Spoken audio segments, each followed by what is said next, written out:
This story takes place not long after one of the hardest chapters of my life. I'm a 46-year-old woman, widowed, and left to raise two teenage daughters, 17 and 15, after my ex-husband's sudden death. But his passing wasn't the tragedy people outside my family assumed it was. You see, before his accident, we were in the middle of a divorce triggered by his affair and the two children that affair produced. Both he and his mistress died in the same accident, leaving behind chaos, our daughters traumatized and those poor boys orphaned. As if dealing with all of this wasn't enough, my ex-in-laws decided they wanted custody of my daughters. They pushed, harassed, and dragged us into court trying to gain control. When that failed, they attempted a second tactic, trying to force themselves into our home, claiming they needed care and company. They're elderly, 78 and 80, and not above manipulation to get what they want. Fortunately, that attempt was easier to shut down. Amidst this family drama, we tried to maintain some normalcy.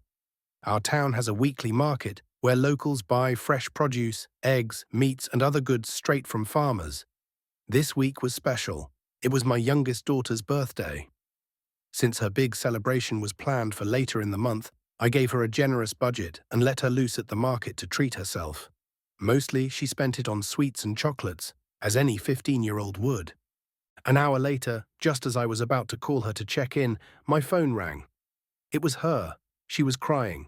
She said some strange older women had cornered her. I grabbed my eldest, and we rushed to her location. What I found made my blood boil. 6 older women had surrounded my youngest. They were berating her, lecturing her about being an unchristian daughter for refusing to spend time with her grandparents. Worse, they accused her of being heartless for not wanting to play the role of big sister to her father's affair-born sons. My daughters had been the ones who discovered their father's betrayal and his other children. They carried the trauma. They were working through it in therapy. These women didn't know, or didn't care. I inserted myself between my daughter and these self-righteous vultures. I told my eldest to take her sister's purchases, pay for them, and go wait in the car. Then I turned on the women, some I recognized from my ex-in-law's church. They were loud, judgmental, and accused me of being a terrible person for not obeying my former in-laws like a good Christian wife. The hypocrisy of it all made me sick. Eventually, the commotion grew so disruptive that market staff asked us to leave. These women followed me all the way to my car like vultures circling fresh prey. That night, after my daughters were safe and asleep, I reached out to someone I still knew from that church. He confirmed my suspicions. My ex-mother-in-law had posted an elaborate, manipulative sob story in the church's private Facebook group. In her twisted version, my daughters and I were heartless, leaving them homeless and penniless. She omitted the fact they had inherited my ex's accounts and life insurance. She painted us as villains who had stolen their grandchildren and abandoned them in their old age. To top it off, she blamed us for the loss of her beloved grandsons, the sons of my husband's affair, despite them being placed with extended family. The cherry on top? She claimed the affair children were the result of a surrogacy gone wrong. According to her, I had been unable to conceive, so my husband selflessly turned to surrogacy. A complete lie, disgusting and absurd. She accused me of rejecting the boys purely because they were male.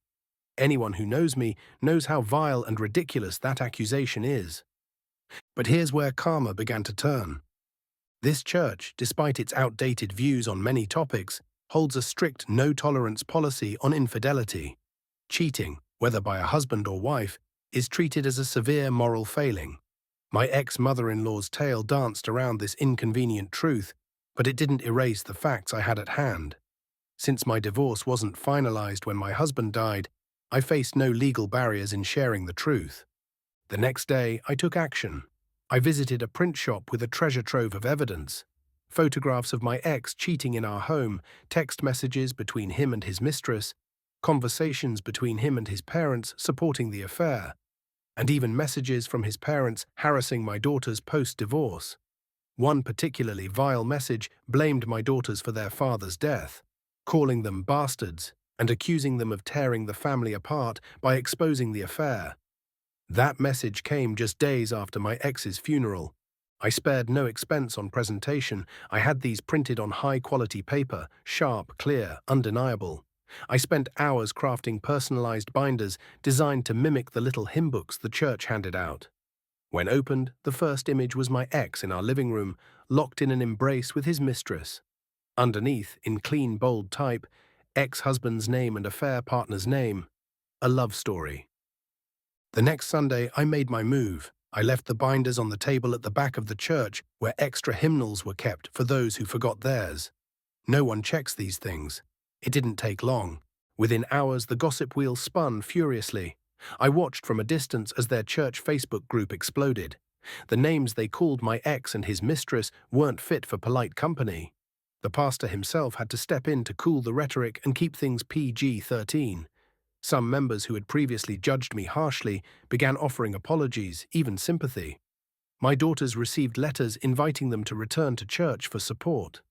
Of course, there were still whispers that I had failed in my duties as a wife, but even those voices softened with a caveat.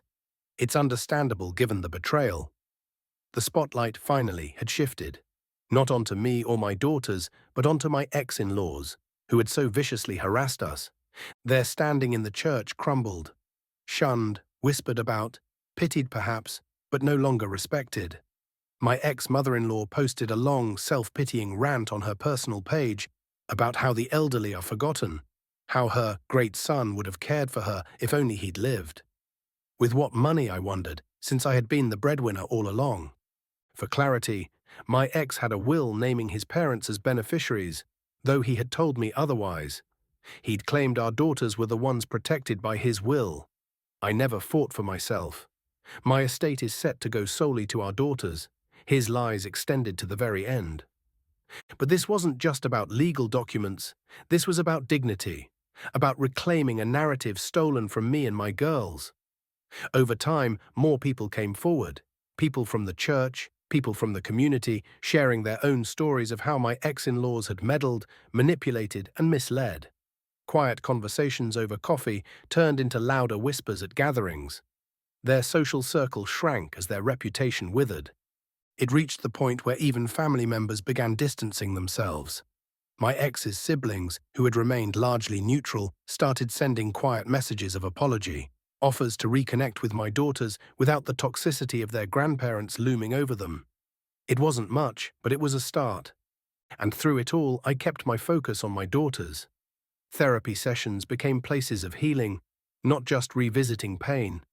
We talked openly about boundaries, about recognizing manipulation, about the strength in walking away from people who demand loyalty without offering respect.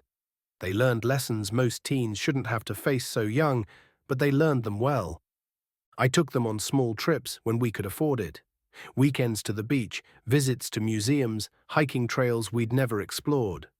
I wanted them to build new memories, memories untied to the weight of their father's mistakes.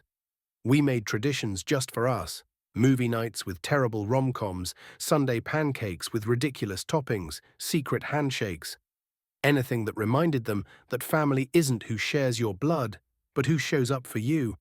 As for me, I found peace in the small victories, watching my daughters laugh freely again, seeing them rebuild friendships, chase dreams, step into the world without fear of being ambushed by judgmental whispers. Knowing that while I couldn't erase the scars left by my ex and his family, I could ensure those scars didn't define our future. That binder. It sits in my office now as a reminder that sometimes the best revenge doesn't come in anger or in shouting matches. It comes quietly, printed on paper, placed in plain sight, and left to do its work. Because at the end of the day, people believe what they read with their own eyes. And my daughters, they grew stronger, more resilient and wiser. They learned to speak up when something felt wrong, to trust their instincts, and to know their worth wasn't tied to anyone else's opinion. They built futures their father's betrayal couldn't touch, surrounded by people who loved them for who they are, not for the drama tied to their last name.